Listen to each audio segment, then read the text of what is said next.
We need to understand about manuscripts. Let me tell you a brief story. Let's say that my great-great-great-great-great-great-great-grandmother made some kickin' chocolate chip cookies. I mean, excellent.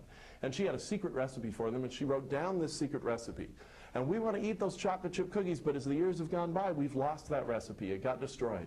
Well, how can we find out what she really wrote? Fortunately, there were enough people that really liked this recipe that they made copies, hand copies, no photocopiers, no computers, no fax machines or scanners.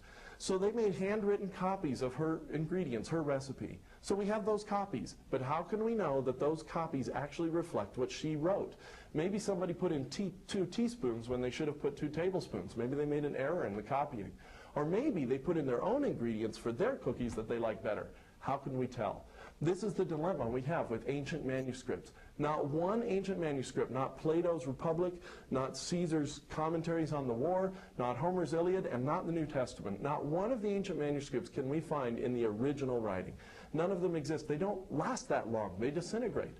But what we can find is copies, just like my grandmother's cookie recipe. But think about this. What if there were only 2 copies made of my grandmother's cookie recipe? And what if one of them said 2 tablespoons of sugar and the other said 2 teaspoons? There would be no way to verify which was her recipe. But what if there were 100 copies and 98 of them said 2 tablespoons and 2 of them said 2 teaspoons? We'd be pretty sure of what the original actually said, that the majority of copies were probably right. This is how they verify ancient manuscripts.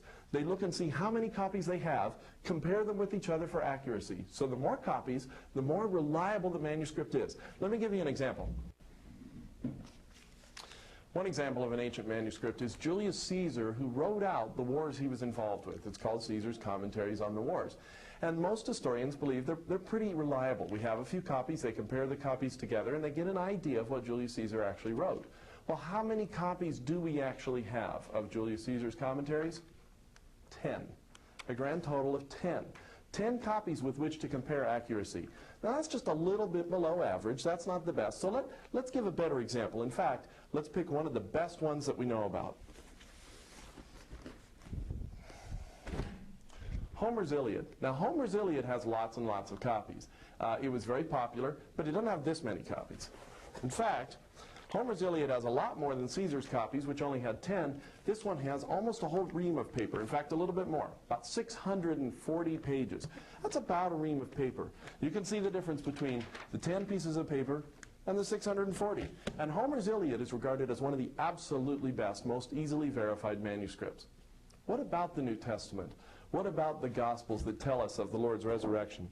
Well, it's not just one ream, which is 500 sheets, and it's not 2, which is 1,000. In fact, it's not even just this whole case, which is 5,000 copies. It's not just one. In fact, it's more than 4 cases of paper. It's 24,000 copies that we have of those early manuscripts. Of course, another question is not just how many copies are there, but how close to the original were these copies made. If my grandmother's cookie recipe is 100 years old and I find a copy of it that was only made in the last couple of years, I know that that copy was made from a copy, which was made from a copy, which was made from a copy, and so on. And I know that the chance of errors having crept in as people made these handwritten copies is pretty large. So the farther away from the original source a copy is, the less reliable we tend to see it. So the closer we can get to the original, the better off we are. If I started walking from here, and every step I took were the equivalent of 1 year's real time, Elvis would not even have left the building by the time we reached the earliest New Testament copies. See, the truth is, in some cases in the New Testament, some of the copies that we have are within 30 to 100 years of the original manuscripts.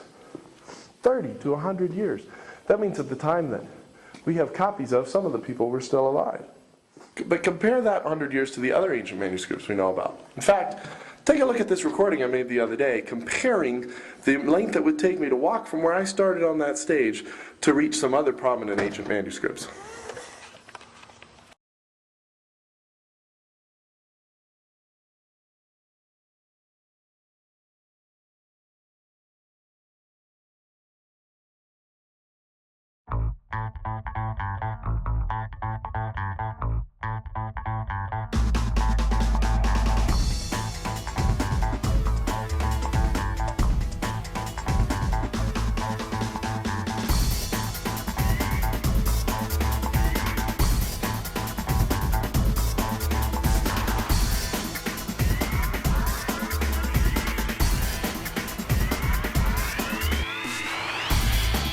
we are.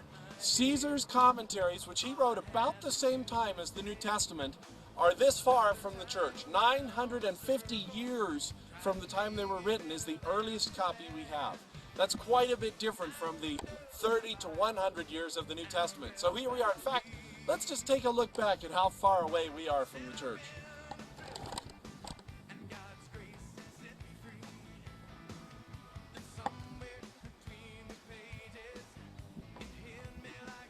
Okay, now go back up there.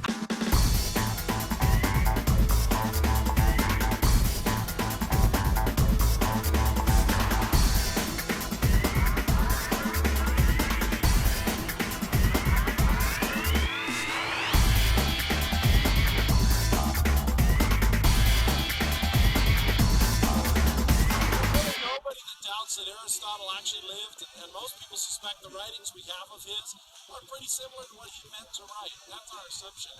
And yet the writings, the earliest copies that we have of Aristotle are 1,450 years from the time that he actually wrote them. That's how far we are now from the church. Let's take a look and see how far we've actually come.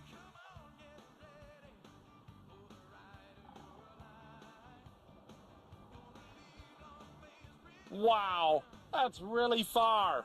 All right, let's head back into the church.